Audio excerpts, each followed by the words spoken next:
After 6 days, Jesus took with him Peter, James, and John, and brought them up onto a high mountain privately by themselves. And he was changed into another form in front of them. His clothing became glistening, exceedingly white, like snow, such as no launderer on earth can whiten them. Elijah and Moses appeared to them, and they were talking with Jesus. Peter answered Jesus, "Rabbi, it is good for us to be here. Let's make 3 tents, one for you, one for Moses, and one for Elijah." For he didn't know what to say, for they were very afraid. A cloud came, overshadowing them, and a voice came out of the cloud. "This is my beloved Son. Listen to him." Suddenly, looking around, they saw no one with them any more except Jesus only. As they were coming down from the mountain, he charged them that they should tell no one what things they had seen until after the Son of Man had risen from the dead. They kept the saying, questioning among themselves what the rising from the dead should mean. They asked him, saying, "Why do the scribes say that Elijah must come first?" He said to them, "Elijah indeed comes first and restores all things. How is it written about the Son of Man, that he should suffer many things and be despised? But I tell you that Elijah has come, and they have also done to him whatever they wanted to, even as it is written about him." Coming to the disciples, he saw a great multitude around them, and scribes questioning them. Immediately all the multitude, when they saw him, were greatly amazed, and running to him, greeted him. He asked the scribes, "What are you asking them?" One of the multitude answered, "Teacher, I brought to you my son, who has a mute spirit, and wherever it seizes him, it throws him down, and he foams at the mouth, and grinds his teeth, and wastes away. I asked your disciples to cast it out, and they weren't able." He answered him, "Unbelieving generation, how long shall I be with you? How long shall I bear with you? Bring him to me." They brought him to him, and when he saw him, immediately the spirit convulsed him, and he fell on the ground, wallowing and foaming at the mouth. He asked his father, "How long has it been since this has come to him?" He said, "From childhood.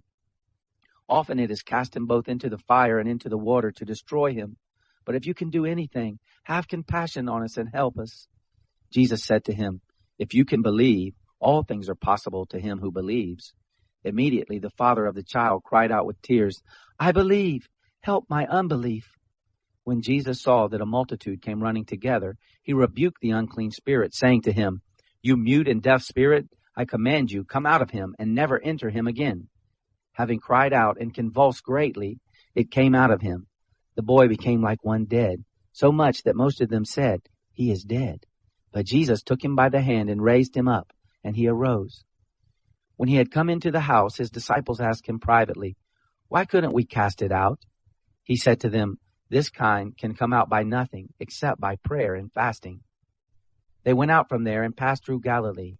He didn't want anyone to know it, for he was teaching his disciples and said to them, "The Son of Man is being handed over to the hands of men, and they will kill him.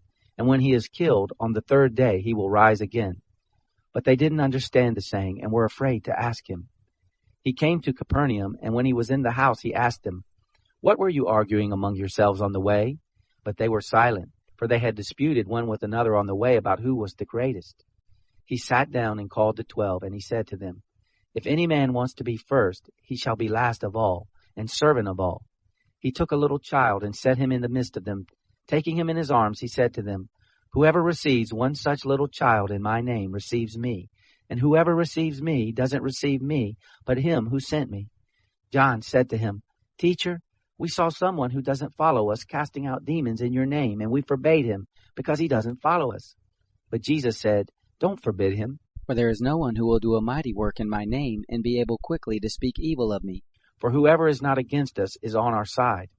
For whoever will give you a cup of water to drink in my name, because you are Christ, most assuredly I tell you, he will in no way lose his reward. Whoever will cause one of these little ones who believe in me to stumble, it would be better for him if he was thrown into the sea with a millstone hung around his neck. If your hand causes you to stumble, cut it off.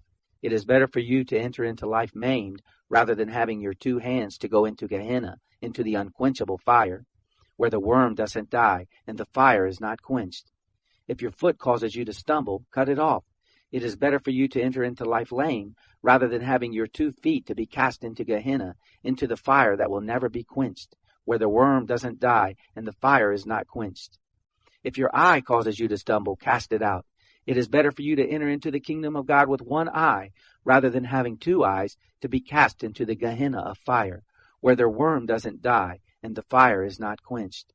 For everyone will be salted with fire, and every sacrifice will be seasoned with salt.